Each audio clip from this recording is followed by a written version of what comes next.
get all stressed out, this is where it all comes from. Oh, interesting. I hope you come when we do this next time. I'm already trying to get TJ to get another one of these in like 2 weeks. I'm ready to go. Yeah, I told him we'll all go in on it and just share the meat because I don't want to lose all this. Before we forget Hey, so this, exactly. they're not tough enough for Yeah. No, those will cut off. So you can use the knife. So when This oh, one nice. is more. You've got this whole membrane here. You can just cut it off like This that. one, they usually cut it by low. Are we saving it? Let's Yeah, so that's leaf fat. That can be down there with What are you saying? You got hanging? You've seen my new house, dude. I'm totally hanging. Oh, do you? Shoot or legs and right now. Yeah.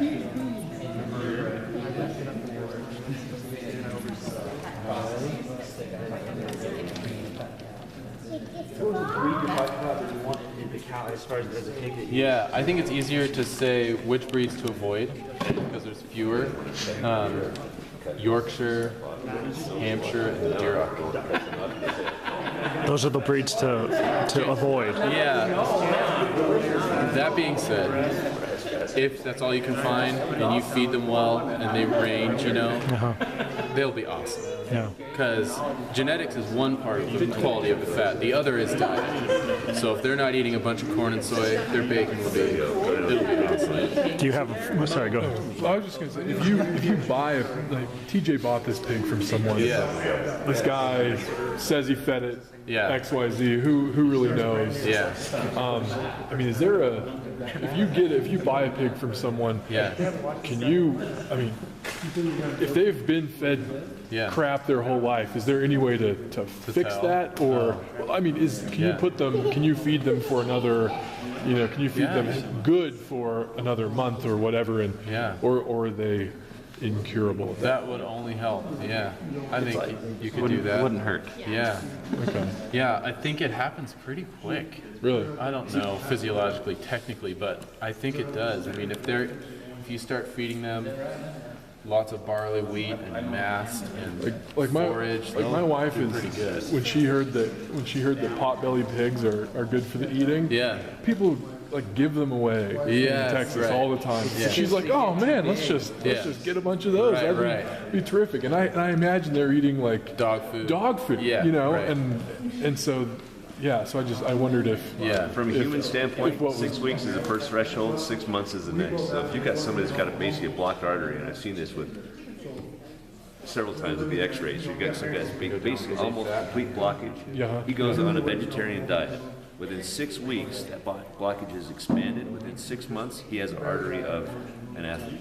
I mean, it's just it if you can do it. So within 6 weeks, you see a substantial improvement, and within 6 months, it's major. Right? Oh yeah. So like you said, if you put something on a high-intense, clean diet for 6 weeks, you've got a different animal.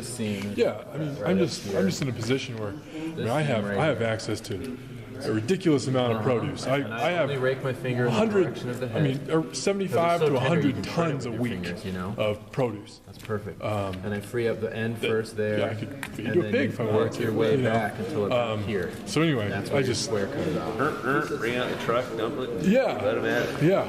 What is Absolutely. tenderloin? Any one of those 6 weeks, we can change your entire life. And as you said, if you're not feeling well, 6 weeks, And then the last and in 6 weeks, they would completely reverse that. So that's great. That looks good. Hopefully lets you cook it. So here's the tenderloin. This is the last thing we're going to take out before we start quartering stuff. And there's a seam right here. And so I just work my fingers in here. You can free it almost entirely with your hands. But the trick with it is it's so tender you can shred it with your fingers. So I rake my fingers only in the direction of the head. So if you go back, it's against the grain and you'll shred it. What is this we're looking at? What is it? Tenderloin. right here. The least used muscle on the pig, that's why it's the most tender and the least flavorful. So I work the end first, and then you just kind of keep doing that all the way back to about here. And you'll be able to hold it up and just cut it off. What function does that muscle perform? The only thing I can think of is this is a flexor. So this is what the boys use when they mate. It arches their backs. You say it was the least flavorful? Yeah. So why is everybody after the tenderloin? Why is that such a... People Usually- like blandness. I guess it's just... It's tender. It's easy to cook. You put season on it. If you find one that's marbled, we always check them at Costco. And once in a while, I find one that's just riddled with marbling, and those are pretty fantastic. Like with filet mignon, they always put it in bacon. It's tender, but Right. it always needs a little extra. Yeah, it needs something. But it's easy to cook too. You can fry this in 5 minutes and it's done. The top is the loin, right? Correct. So, okay. And the So loin is they're bigger. different, yeah, okay. Yeah. The loin is not as tender, but it's still pretty tender. How far back did I go again? It's the pork chop also.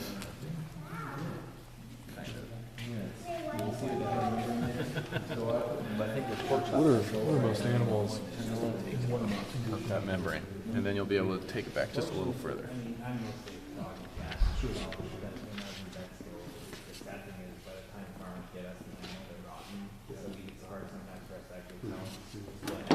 So that membrane there, put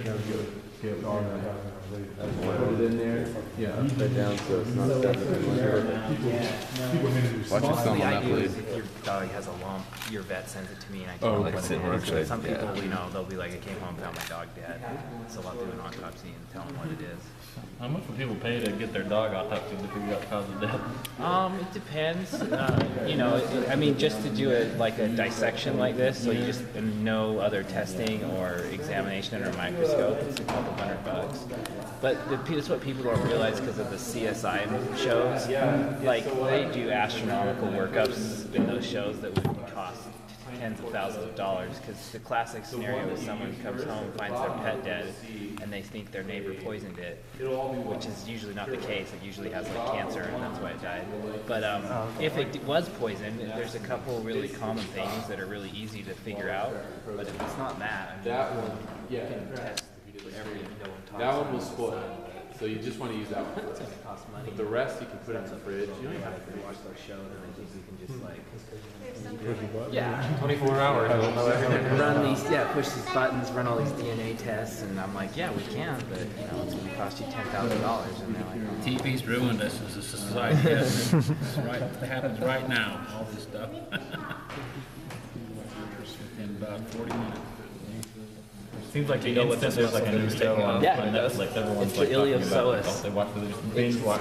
so it attaches from the spine to part of the hip, and it's in a direction that, it's the range of motion of the leg where it actually uses that is very limited, so that's why he's saying it's the least used muscle, because from where its point of attachment on, I think it's on either you're close to the top of the femur, it's really only used to make a very slight movement. Talk about quartering at the same time. We're almost up there. You're there. Yep. Put that right on. As far back as you can go. Well, that's what I was saying. This is hilarious because I've forgotten half of the muscle names, so this is fun. But yeah, you have to learn them all. And I never knew, I've never known, like I was telling him yesterday, I never knew that the common term for skirt steak was actually the diaphragm. There it is. Fire up the grill. I'm going to be saying that all day. Roast out a nice little medium rare and drizzle it with some. I like it as a carpaccio. So raw, I think, is the best way to eat that.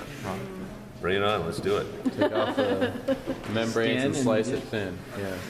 When I catch salmon, it's like So when raw. flavors Yeah, in the just grill. really, Because I've been, Little dipping sauce. beef, Yes. okay, pig, never, Right. it's got to be like, Commercial pig. Yeah, we've all been. Yeah. but And- no, huh? Yeah, and the reason is it's trichinosis is the only fear, if you're eating raw pork. And the only way. Oh, really? I don't know what that is. There's a good portion of us that haven't. Oh, yeah.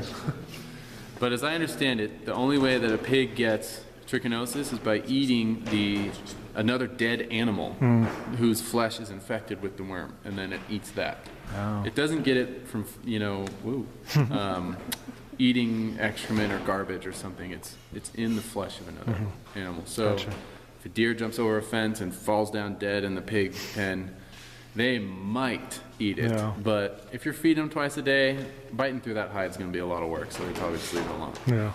So it almost doesn't exist anymore. In the American pork supply, trichinosis doesn't happen.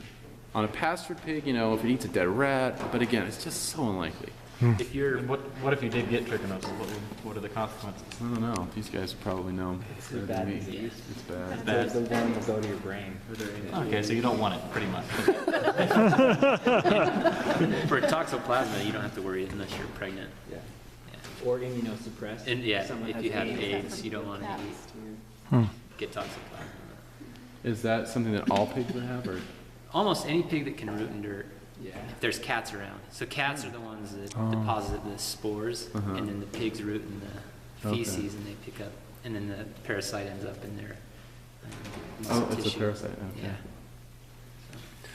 So that tenderloin is a finished cut that can go below, and the next step is quartering.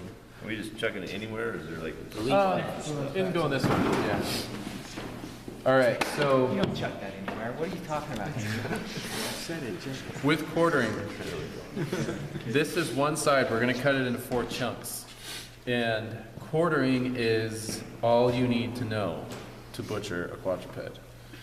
If you remember nothing but how to quarter the pig from today, then you can butcher anything. Beef, any 4-legged animal, any quadruped, venison, Rabbit. Lamb, goat. The quartering is the same. It's all got 4 legs. So the quartering is not arbitrary. It follows a logic. And I think that logic is the key to meat cooking that would forever wean you from dependence on recipes. You don't need them. I only know 3 recipes, or 3 methods of cooking meat: braising, pan frying, and roasting. And that's all you need. Because this is about cookery. Butchery serves cookery, not the deli case, not commodity. If we can cook this at the end of the day, if you can't remember what is a Boston butt and a picnic shoulder, it doesn't matter. You will have butchered correctly if you can cook it well. So braising, pan frying, and roasting. Braising to me is like a crock pot. And anything like that, low and slow, lots of moisture, moist environment, fully submerged or not, low temperature for many hours, braising. Pan frying is what we do with that tenderloin that we just put down there, or a pork chop. That's a little bit of oil in a pan, hot and fast. Just enough to brown the outside and cook it rare in the middle. Roasting is like roasting a chicken or roasting a leg of lamb, dry heat in an oven. Period of high heat to brown the outside, period of moderate heat to cook it through. So it's wet, low and slow, hot and fast, and then application of dry heat in roasting. That's all you need. Every single ounce of meat on this can be cooked with one of those 3 methods, or maybe even a combination. So how do you determine what to cook? With what method? You have to know what is tough and tender and what is fat and lean. So what is tough or tender is a result of the function of that muscle, because we're eating skeletal muscle, right? So how do you know if it's tough or tender? Well, you could deduce just by looking at this, which muscles will be tough. You've got all of this right here articulating this leg. And you've got all of these muscles here holding the heavy head and articulating this front leg. So every time this guy takes a step, he's using these muscles. They're therefore tough. They get constant exercise, constant use. That makes them tough, which means you can't chew it in the raw state. It's chewy. If you were to pan fry it, it wouldn't cook it long enough to break it down for you to actually chew it. You've got to braise it low and slow.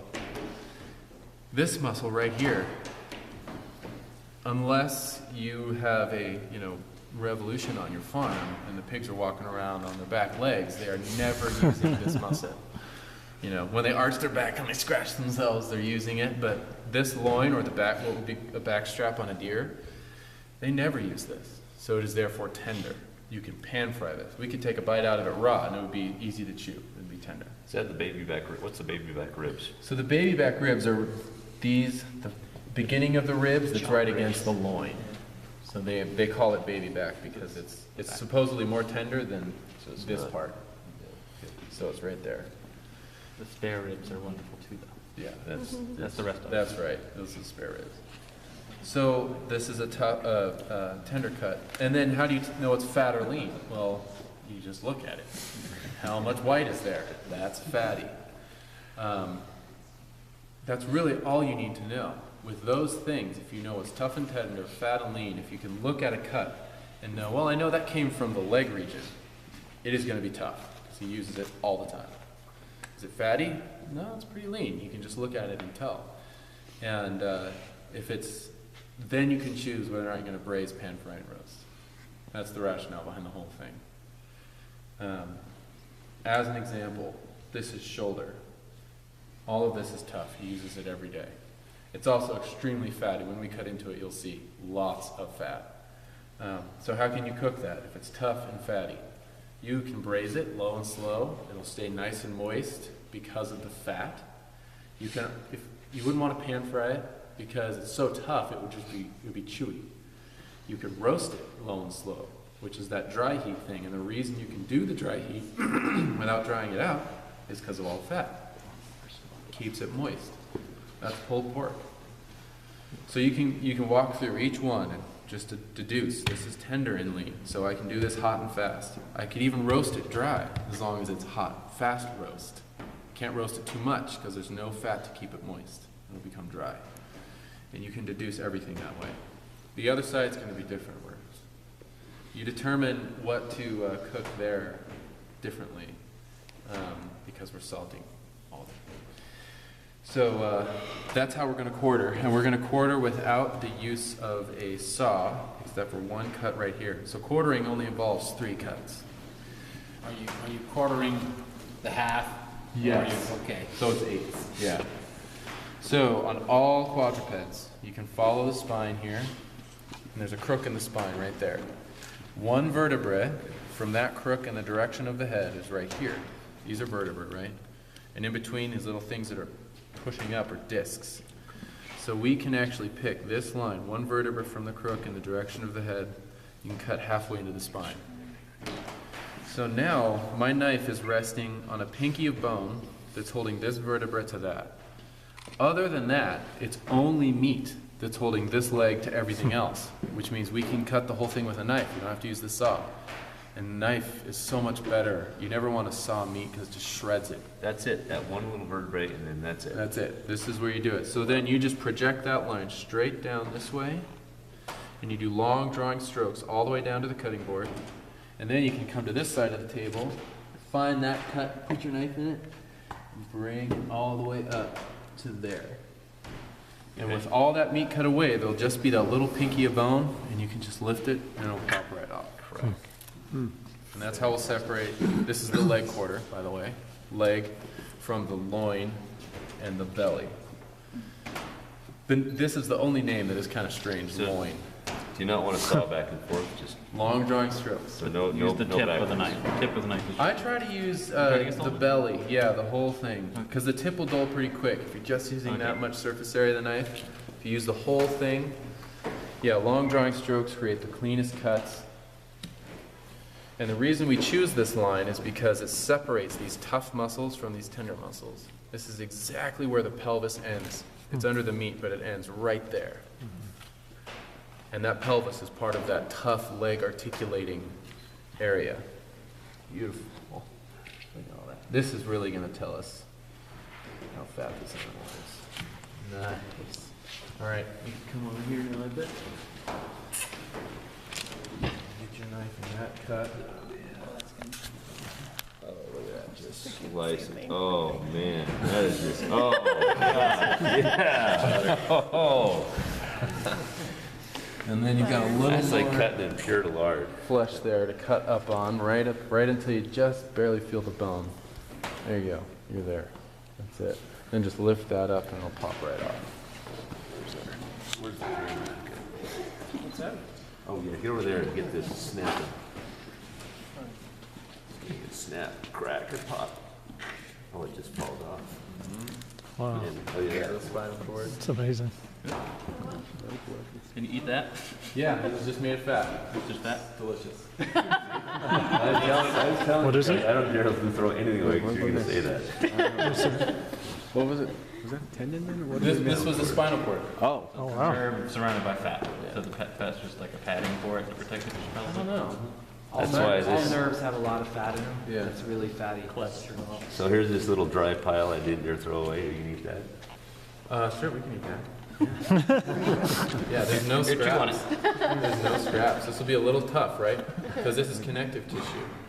So anything that's collagen or connective tissue, That was part of the fascia, diaphragm, right? tough. Because it's got to be strong. That's the throw structure of the stuff away. animal. Figure out how to eat All it. right. So now, oh. Oh, So there's a little bit of fat on this pig.